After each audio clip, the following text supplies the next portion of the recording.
কিভাবে একটি আইপিএস তৈরি করবেন। এখানে দেখতে পাচ্ছেন আমি আইপিএস এর বক্স নিয়েছি। আইপিএস এর গায়ে লেখা আছে ডিজিটাল আইপিএস, ঠিক আছে, এবং বডিটার প্রাইস 450 টাকা। তো ভিউয়ার্স, আইপিএসটি তৈরি করতে কত টাকা খরচ হবে এবং কেমনে তৈরি করবেন। তো প্রথমে আমি বক্সটা ওপেন করে নিই।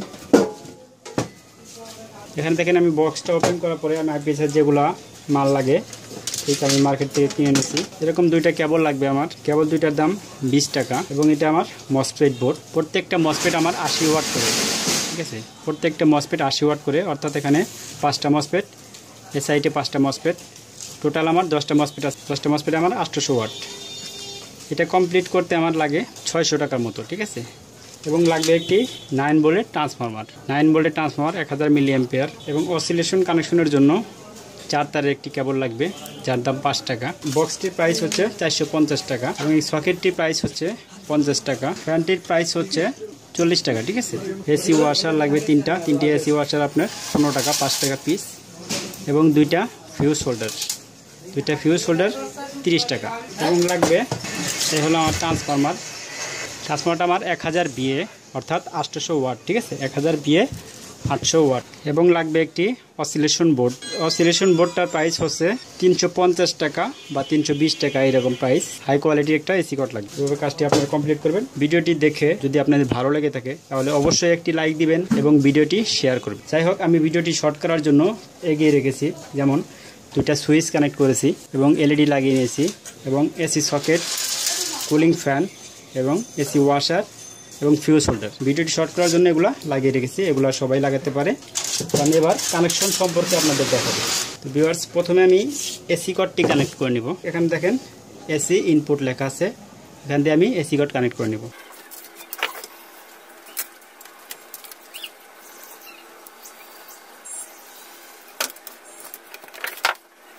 এবং প্রথমে যে কাজটা, এখানে দেখেন নিউট্রাল এবং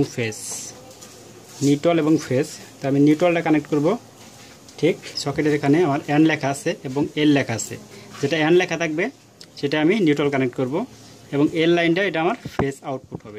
ঠিক এভাবে নিউট্রালটা কানেক্ট করে নেব। এবং ফেজ যে তারটা, এই তারটা আমি ফিউজ হোল্ডারে কানেক্ট করব। এবং কোন ফিউজ হোল্ডারে, যে ফিউজ হোল্ডারে আমার ইনপুট ফিউজ অর্থাৎ এসি ইনপুট ফিউজ, ঠিক আছে, এটা। আর এটা হলো আমার আউটপুট। ইনপুটের ফিউজের সাথে আমি এই এসি কটের ফেস লাইনটা কানেক্ট করে নেব। আমাদের এসি কট কানেক্ট করা হয়ে গেছে। আউটপুট লাইনটা কানেক্ট করে নেব। এটা আমার আউটপুট ফেস এবং এটা আমার আউটপুট ফিউজ, ঠিক আছে। ফিউজের একটা টার্মিনাল থেকে আমি সকেটের একটা টার্মিনালে জাম্পারিং করব। আমার আউটপুট ফিউজ থেকে আমি একটি কেবল নিয়ে আউটপুট সকেটের এল যেটা লেখা আছে এই লাইনটা আমি কানেক্ট করে নিয়েছি, ঠিক আছে। আপনারা ঠিক এভাবে কানেক্ট করে নেবেন এবং এখান থেকে আমার মেন পিসিবির থেকে এই আউটপুট লাইনটা চলে যাবে।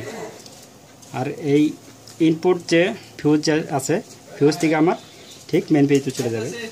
এখানে দেখেন আমি 9 ভোল্টের ট্রান্সফরমার স্ক্রু দিয়ে লাগিয়ে নিছি এবং মেইন অন অফ যে সুইচটা আছে এই সুইচের সাথে আমি 9 ভোল্টের ট্রান্সফরমার কানেক্ট করেছি, ঠিক আছে, নিচে দুইটা।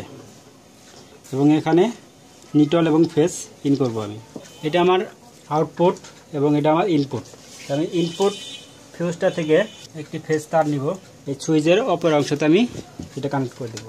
আর একটি কেবল নিয়ে আমি নিউট্রাল কানেক্ট করবো সুইচে। নিউট্রালটা আমার এখানে, এটা আমার নিউট্রাল তারটা আমার সুইচের বাকি যে অংশ আছে সেই অংশটাই কানেক্ট হবে। ঠিক এভাবে আপনারা কানেক্ট করে নেবেন। এই সুইচটা দিয়ে 9 ভোল্ট ট্রান্সফরমার অন অফ করবে। এই 9 ভোল্টের ট্রান্সফরমার দিয়ে আমার main PCB rely on of করবে, ঠিক আছে। আমি মসফেট বোর্ডটা এভাবে সুন্দর করে সোল্ডারিং করে নিছি। আপনারা এভাবে সুন্দর করে সোল্ডারিং করে নেবেন। সময় লাগে বিধায় আমি কাজটা করে নিছি। আপনারা সুন্দর করে এভাবে কানেক্ট করে নেবেন। তারপরে এভাবে পিসিবিটা বসিয়ে নেবেন। সুন্দর করে বসিয়ে নেওয়ার পরে এখানে যেমন আউটপুট ফিউজটা আছে, এই আউটপুট ফিউজ থেকে আমি একটি কেবল নিব এবং এই আউটপুট কেবলটা আমি পিসিবির এখানে দেখেন লোড LOD, ঠিক আছে, লোড অর্থাৎ দ্বিতীয় নম্বর পিনটা।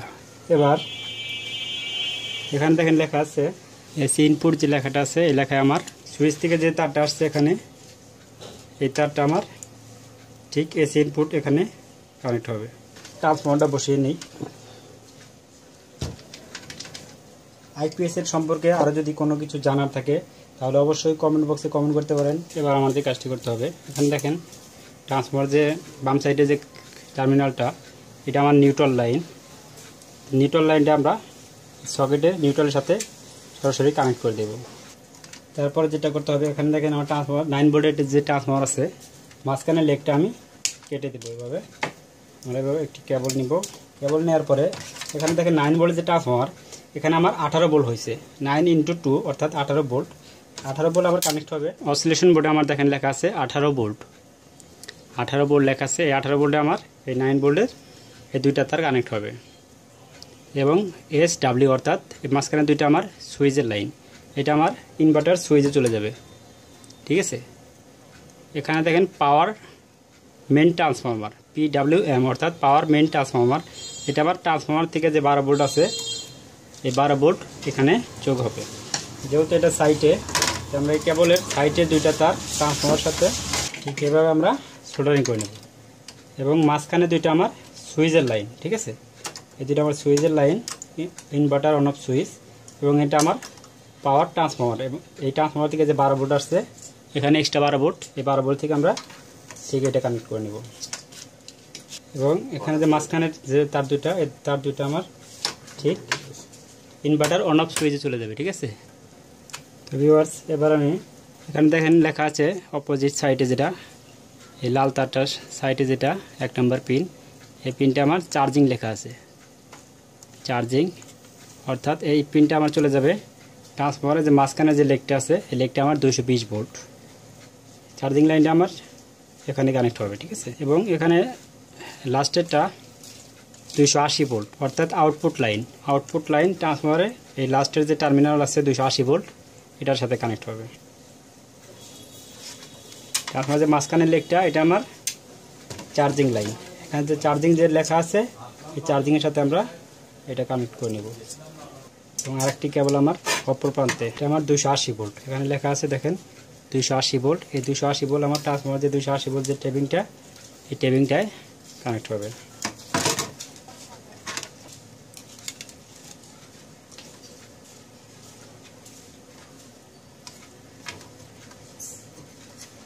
এটা আমার এসি ইনপুট লাইন, সুইচ থেকে চলে আসছে যেটা। ঠিক আমাদের কানেকশন কমপ্লিট, অসিলেশন বোর্ডে কানেকশন কমপ্লিট।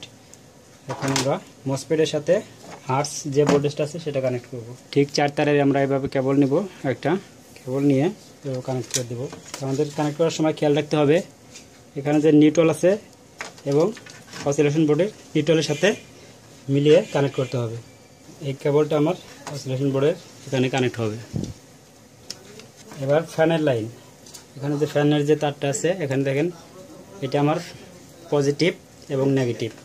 পজিটিভটা আমরা ব্যাটারি পজিটিভ থেকে দিব এবং নেগেটিভটা আমরা এখানে দেখেন ফ্যান লেখা আছে বেয়ারের কাছে, এই ফ্যান যে লেখা, এই লেখার সাথে আমরা এই নেগেটিভটা কানেক্ট করে দিব।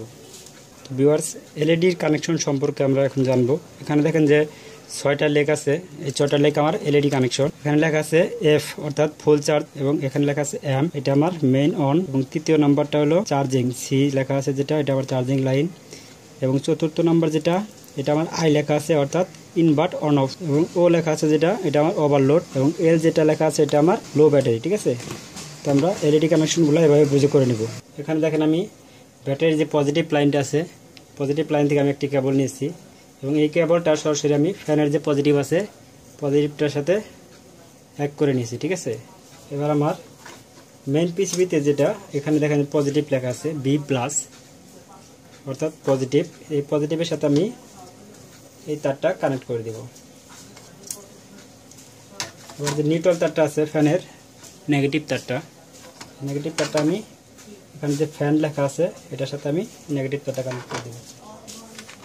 আমাদের কাজ কমপ্লিট। এবার আমি লাইন দিয়ে লাগিয়ে দেব। এখন আমার যে কাজটি হলো যে আমি এখানে দেখেন সব কানেকশন কমপ্লিট করেছি।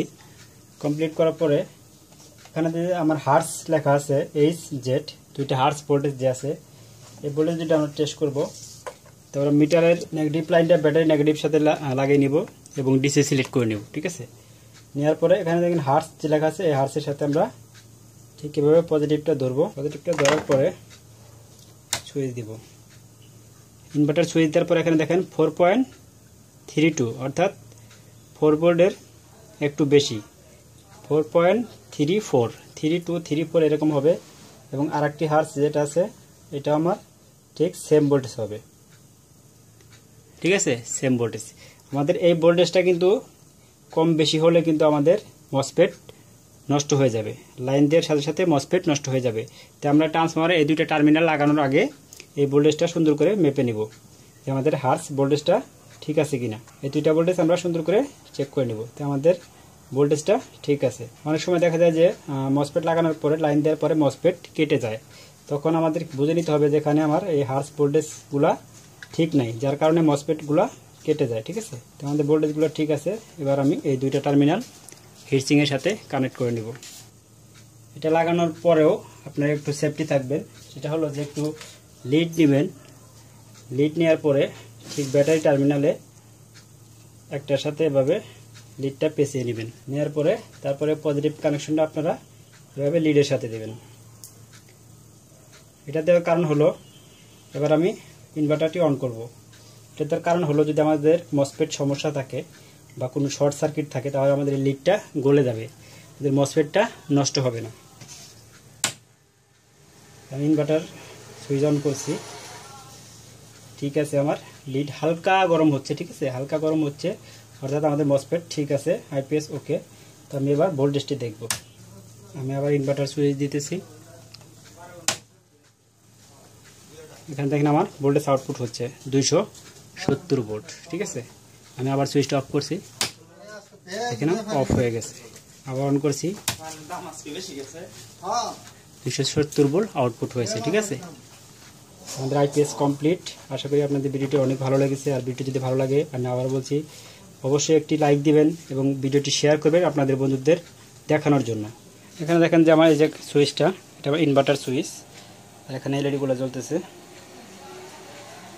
এটা আমার আইপিএস অন, অফ করার পরে এটা নিভে যাবে এবং অন।